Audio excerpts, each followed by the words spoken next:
Dijo Russell después de la carrera del Gran Premio de Hungría, que vio a Leclerc lento y que presumía que era algo que no estaba bien con el coche. Dice, lo que podemos pensar es que estaban yendo con el coche muy cerca del suelo y tuvieron que incrementar las presiones de neumáticos para el último stint porque estaba usando un mapa de motor que hacía que el coche fuera muy lento al final de la recta, que es cuando hay más desgaste de la plancha.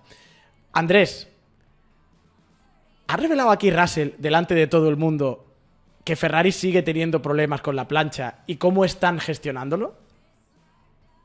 Es algo que en el paddock se sabe. Vale. Russell yo creo que lo ha sacado al bar para que tu cuñado y el mío puedan hablar de ello. Vale. Tomándose una Mau clásica de estas, de las verdes.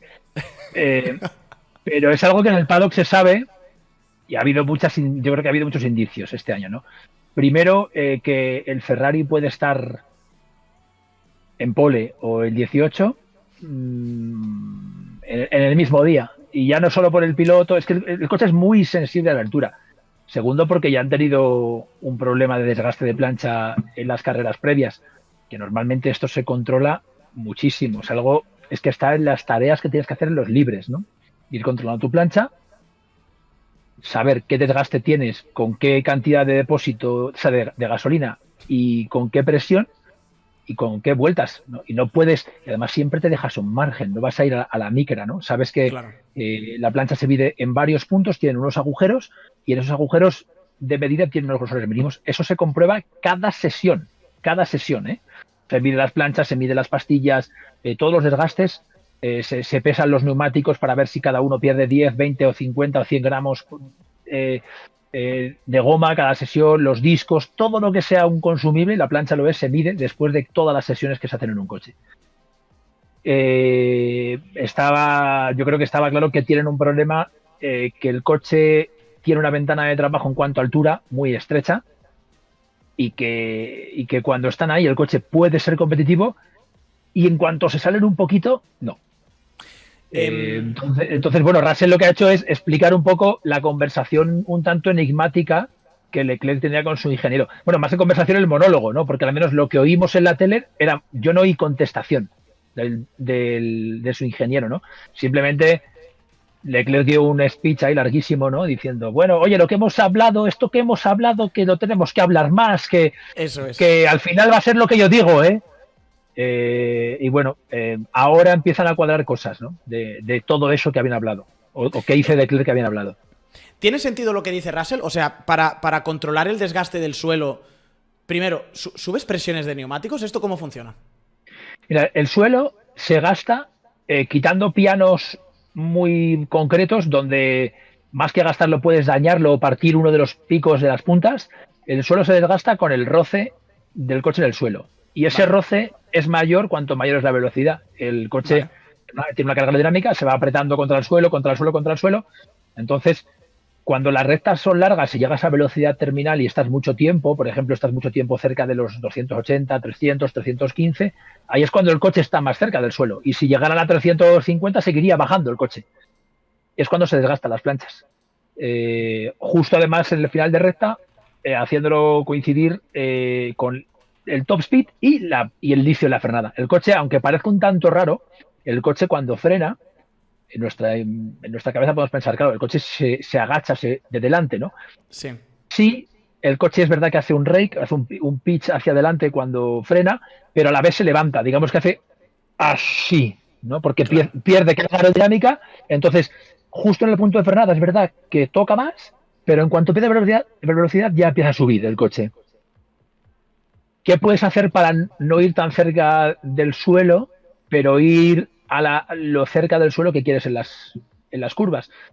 Pues puedes correr menos, que es lo que parece que hace el Ferrari. Decir, bueno, pues en llegado a llegar a 312, lleguemos a 306 a final de recta y habrá menos desgaste. Y otra opción es, si estamos viendo que estamos tocando muchísimo, eso lo están viendo por la telemetría, porque tienen controladísimo ahí un canal matemático en función de la fuerza que hay en los pulsots, que le dice exactamente la altura del coche en cada metro del circuito, ¿no? Claro. Y con eso ya tienen una idea de un desgaste, ¿no? Entonces ellos estaban esperando un desgaste y estaban viendo que estaban yendo por debajo de la altura mínima que necesitaban. Con lo cual, lo único que pudieron hacer es, en cada set de neumáticos, subir la presión, con lo cual el neumático no funcionaría igual.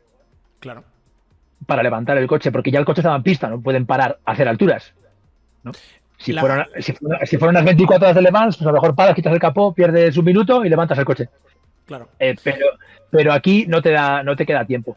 Y yo creo que la discusión fue por ahí. Tuvo que haber alguna discusión en cuanto a la altura a la que salir, en la que Leclerc y su ingeniero pues no estaban de acuerdo. Y Leclerc, más o menos, el resumen es te lo dije, ¿no? Lo que le dijo al equipo. O interpreto yo también, por ejemplo, que sabían que eso iba a pasar y Leclerc dijo, chicos, dejadme que lo gestione yo, haré más lift and coast, conduciré de una forma diferente, pero no me cambiéis las presiones de los neumáticos. O no me obliguéis a... Y el equipo dice, no, hay que hacer las presiones. También puede ir por ahí. Sí, pero el equipo está viendo... O sea, el equipo está viendo el canal matemático de la altura del coche al suelo, ¿vale? Entonces... tienes más criterio. Y otra descalificación, no. O sea, no se la podían permitir. O sea, el equipo dice, mira, podemos irnos y quedar quintos si hace falta. Que tampoco era el caso, porque Fernando estaba a 30 segundos. Sí. Pero era o perder una posición o a lo mejor el ridículo de descalificado. De la única vez que el coche hace está luego es que es ilegal. Y encima te vas todo el verano así. O sea, claro. La gacheta de los Sport tiene carne para todo el verano. Entonces, yo creo que jugaron un poco a lo seguro, pero sí, el lift and coast es una opción, porque, bueno, tienes opción de usar la gasolina de manera un poco distinta. Obviamente pierdes un poco de tiempo a final de recta, pero es una manera, pero es una manera es un parche. O sea, si el coche está construido de una manera que para llevarlo a la altura que quieras, tienes que hacer lift and coast, no lo han construido a posta así. Pero esa es la pregunta, y seguramente es lo que mucha gente se está preguntando también. ¿Por qué entonces no salen más altos? O sea, si en cada carrera estamos desgastando el suelo, ¿por qué no salen más altos? Por rendimiento, Jorge. O sea, aquí es por rendimiento, pero además tiene que tener en cuenta que el coche lleva 100 kilos de más en el inicio de la carrera, ¿no? De gasolina, que se va aligerando. Entonces, el final de la carrera el coche se iría tan alto que el coche se sale de la ventana. O sea, es una cuestión de rendimiento. ¿Vamos a más altos? Sí, pero tienes que elegir. ¿Es más altos o 2 PS6 más en el neumático? ¿Qué es peor? ¿De qué manera? Yo entiendo, por la conversación, que la opción de ir más altos la descartaron y que iban a ver el desgaste, lo iban a monitorizar durante la carrera y si hacía falta subían presiones. Pero tenían la oportunidad de ir más bajos. Y si no hacía falta, el coche iba más óptimo toda la carrera. Eso es lo que yo entiendo que hicieron.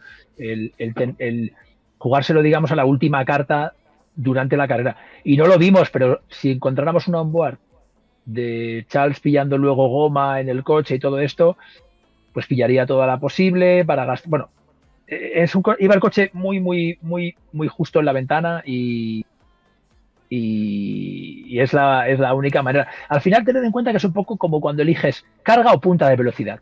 ¿Qué quieres? ¿Más aero o menos? Ya. Bueno, pues tienes que elegir. O sea, las dos cosas, lo bueno de los dos no lo puedes tener. Ahí lo que sí que hay una cosa que la gente se preguntará también, oye, ¿y Russell? ¿Qué demonios sabe Russell de lo que hace Ferrari? ¿Qué va a saber el que están tocando presiones o que están con un mapa de motor distinto? Se sabe en el paddock, cuando sabes que tu equipo es...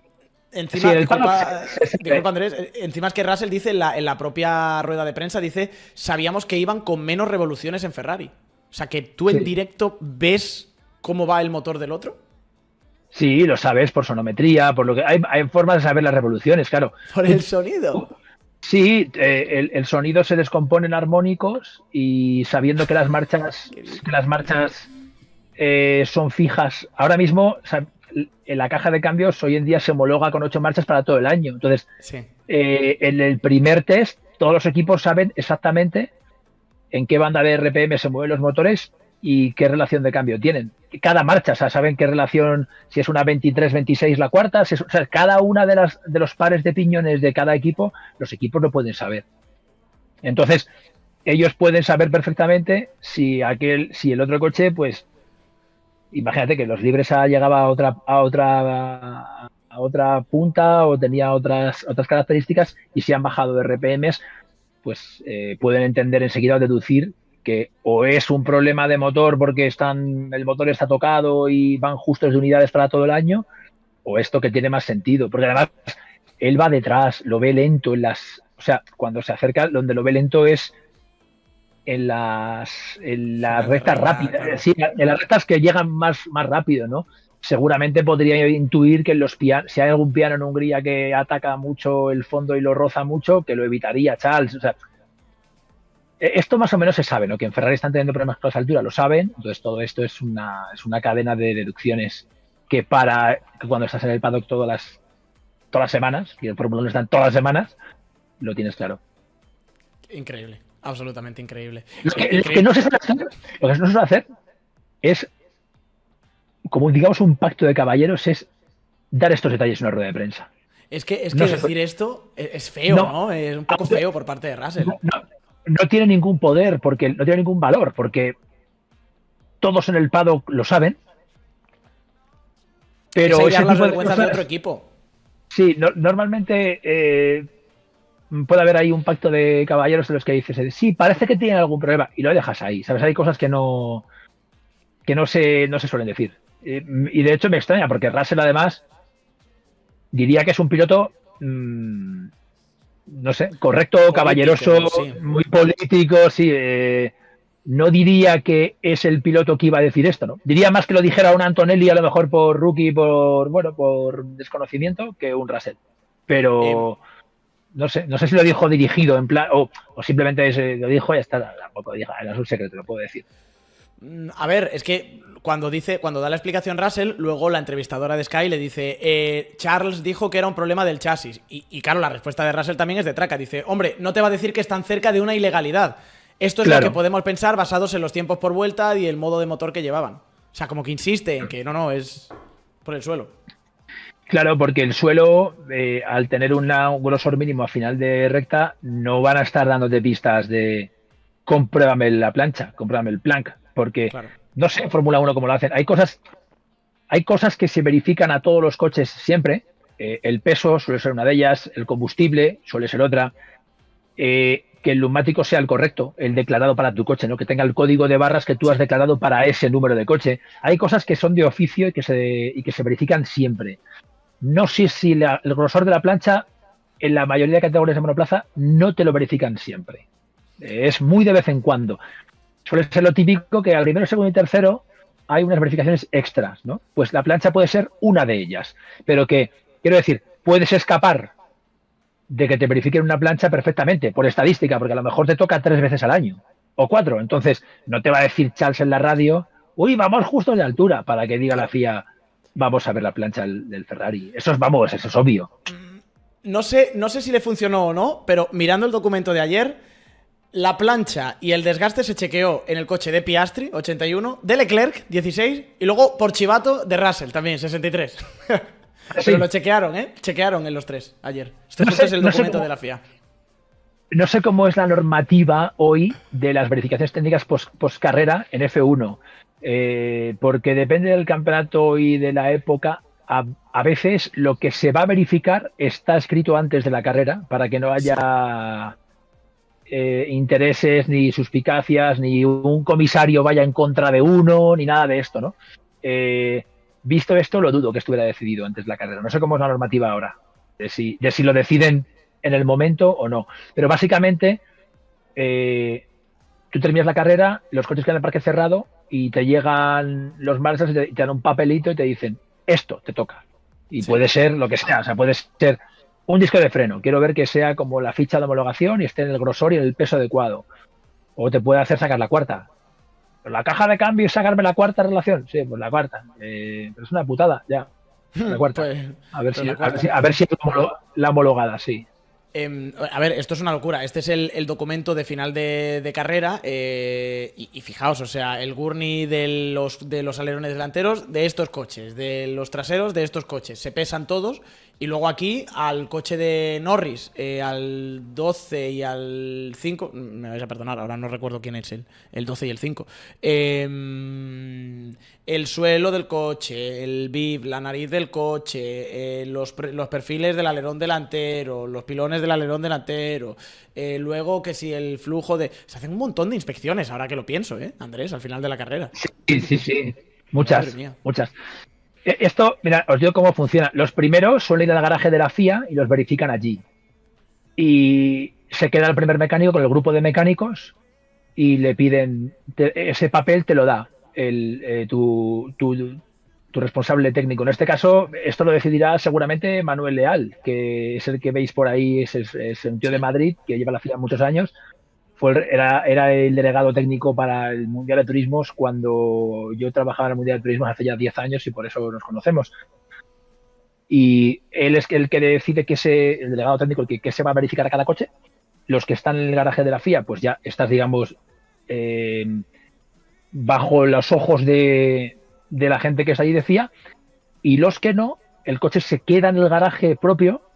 Se pone un perímetro de barreras, unos tensabarres esos típicos de los centros comerciales, Sí. y hay 1 o 2 marshals que te vigilan, ¿no? Es decir, cuando te piden, imagínate, el diferencial, te vigilan que estés sacando el diferencial del coche, te llevan una bandeja y se cercioran de que el diferencial que les das es el diferencial que sale del coche, que no hagas un...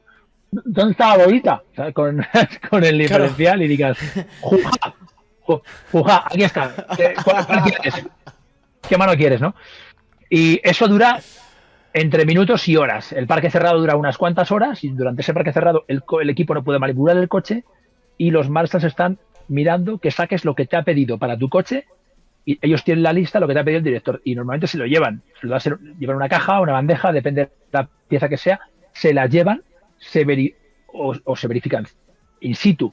Imagínate que es un Garni que está reglamentado lo que puede tener de perfil, el radio, todo. Se lo miden, ¿ok? Y se van.